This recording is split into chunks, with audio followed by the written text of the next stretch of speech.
my passion and energy come from a good place. I want my players to play that way. We ask them to play that way. And I'm going to fight for my guys. That's what I want to do. That will not stop. But I think in that instance, without question, I lost my cool. And you can't do that. We don't want them to do that, so I can't do that. And I never want to put them in a position where it affects them in any way negatively. Or, as I said before, anything to reflect negatively on the institution.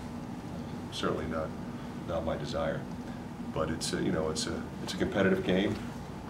That was a competitive game, and we're going to fight. And beyond this statement, I'll let my other statement stand, and let's move forward. It's part of the world we live in today. This would not have been as big a story 15 years ago. Not as many people would have seen it. There wouldn't have been as many ways for them to see it. I don't think as many people would have cared about it. But we live in a different world. It is more noticeable. It is paid more attention to. And I think you have to remember that. I have to remember that. But again, it's a fine line because this is a long journey with this team. You go back to when I started recruiting Mel Basabi and see how hard he's worked, and you look at Marvel and how he's developed, and the development of Gasell and Clemens, and you see him battling for you. You want to fight for him. Coach, does something like this humble you on a personal level? I'm a pretty humble guy as it is. You think he's arrogant? No, not at all. I'm just saying, you take pause and reflect on things. I have tried, Rick, to be the same guy who was, the JV coach at the University of Pennsylvania in 1982. And I'm not perfect. It really is. So I'm not going to beat myself up over it. I'm not happy about it. I'm not proud of it. And we're all, every one of us is never too old to learn, and, especially from your mistakes. Again, it's what we ask our players to do every day. Every day I try to become a better coach, better person, better father, better husband. And so this is part of it. I don't feel any differently. Don't you feel that coaching with a passion is one of your strengths, though? It is, and I think I can still do that, without getting the second tee. I think you get the first tee for any number of reasons. Sometimes you get it, you're not expecting it. Sometimes you get it because you're trying to get it. You can assure yourself based on where you go. That was immediate time, and I think that factored into the perfect storm aspect of it. Clearly, in the heat of competition, he made a mistake. And when you're a basketball coach or a football coach or a high-profile coach, you make a mistake, and it's there for all the world to see. He's remorseful.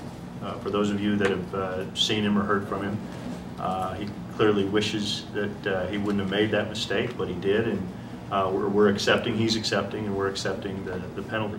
I have no issues with the Big Ten's decision in the sanctions.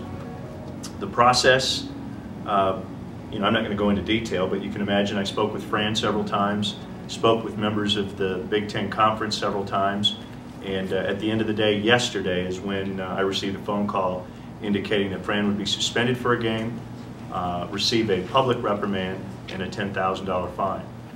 As you may have read in the fine print, the fine actually comes to the University of Iowa, so we'll pay that fine. Fran and I have already discussed and agreed that he'll make good on that $10,000.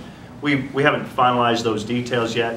We talked, even suggested maybe a contribution to a charity, but we haven't finalized any. He is passionate about his student athletes. He's passionate about the game of basketball. He's passionate about the University of Iowa, and that's one of the things that I loved about him when I hired him. There have been occasions where he's come close to that line, and as I said yesterday against Wisconsin, he went over that line, and he acknowledges that.